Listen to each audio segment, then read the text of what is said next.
no difference to this existence that is carrying you.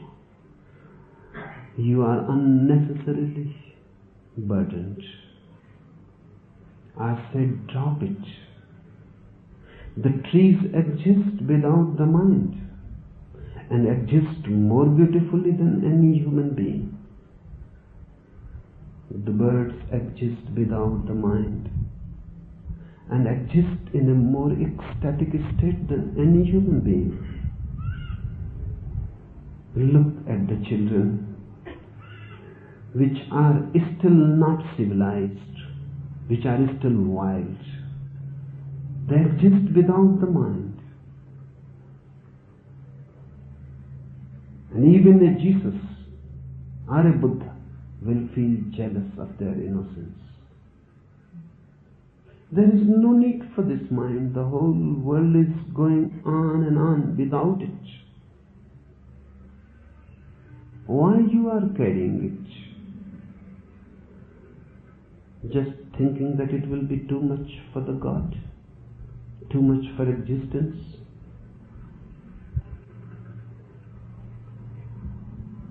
Once you can put it down, even for a single minute, your whole existence will be transformed. You will enter into a new dimension, the dimension of weightlessness.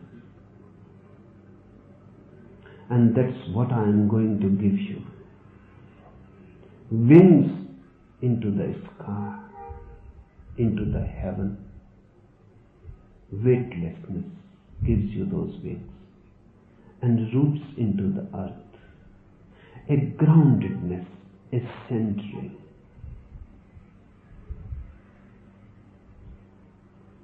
This earth and that heaven, both are two parts of the whole. In this life, your so-called ordinary life, you must be rooted. And in your inner space, into the spiritual life, you must be weightless and flying and flowing, floating. Roots and wings I can give to you if you allow, because I am only a midwife. I cannot force the child out of you, and a forced child will be ugly, and a forced child may die. Just allow me. The child is there. You are already pregnant. Everybody is pregnant with God. The child is there, and you have carried already too much. Long before the period of 9 months has passed, that may be the root cause of your anguish, that you are carrying something in the womb which needs birth, which needs to come out, which needs to be born. Think of a woman, a mother, carrying a child. After the 9th month, then it becomes more and more burdensome. And if the birth is not going to happen, the mother will die, because it will be too much to bear. That may be the reason why you are so much in anxiety, anguish, tension. Something needs to be born out of you. Something needs to be created out of your womb. I can help. This Samadhi Sadhana Sivir, this camp for inner ecstasy and enlightenment, is going just to be a help for you, so that that which you have carried like a seed up to now can come out of your soil and become a alive thing, a live plant. But the basic thing will be, if you want to be with me, you cannot be with your mind. Both cannot happen simultaneously. Whenever you are with your mind, you are not with me. Whenever the mind is not there, you are with me. And I can work only if you are with me. Empty the cup, throw the cup completely, destroy it.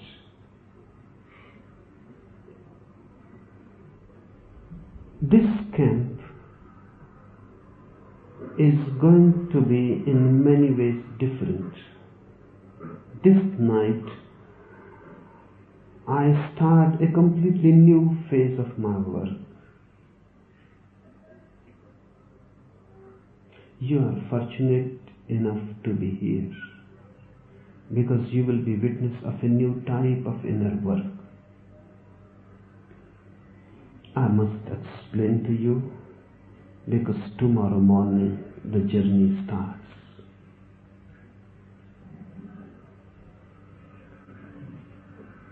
Three times you will be doing meditation: in the morning, the dynamic; in the afternoon, the kirtan; and in the night a new meditation has to be introduced: Sufi dervish dancing.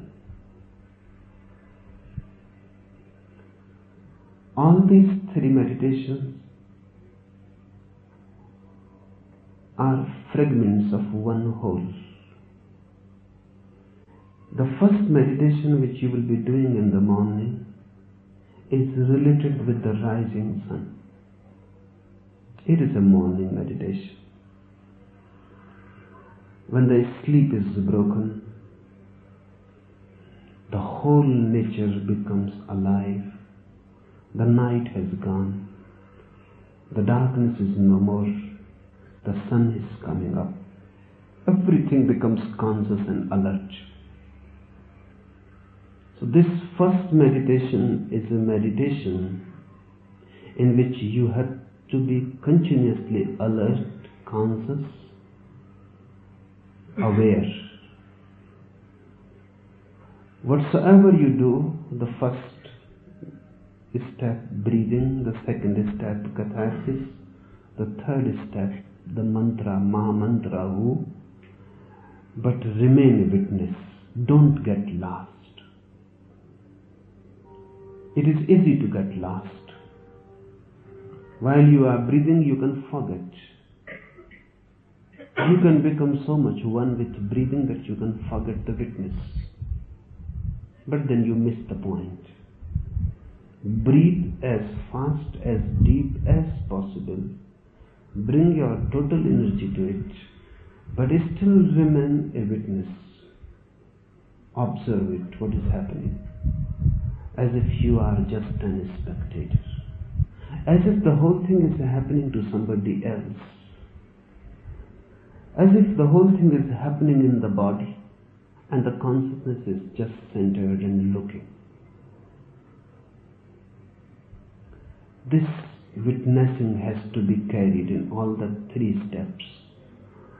And when everything stops, and in the fourth step you have become completely inactive, frozen, then this alertness will come to its peak.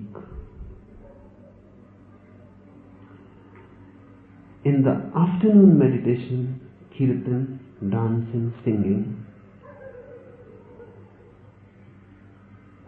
another inner work has to be done. In the morning you have to be fully conscious. In the afternoon meditation you have to be half conscious, half unconscious. It is a noontide meditation.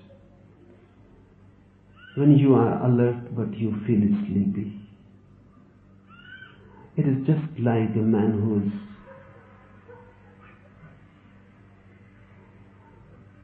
under the influence of some intoxicant,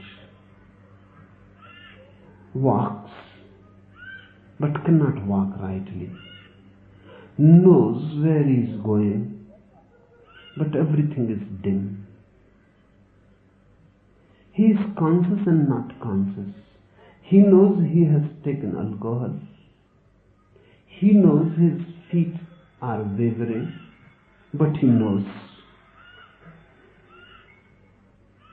Half asleep, half awake.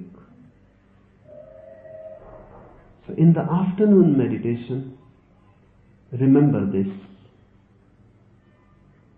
Act as if you are intoxicated.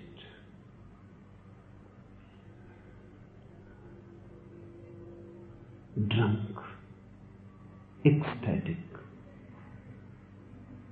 Sometimes you will forget yourself completely like a drunkard. Sometimes you will remember. But don't try to be conscious just like the morning. No. Move with the day. Half in the noon. Then you are in tune with the nature.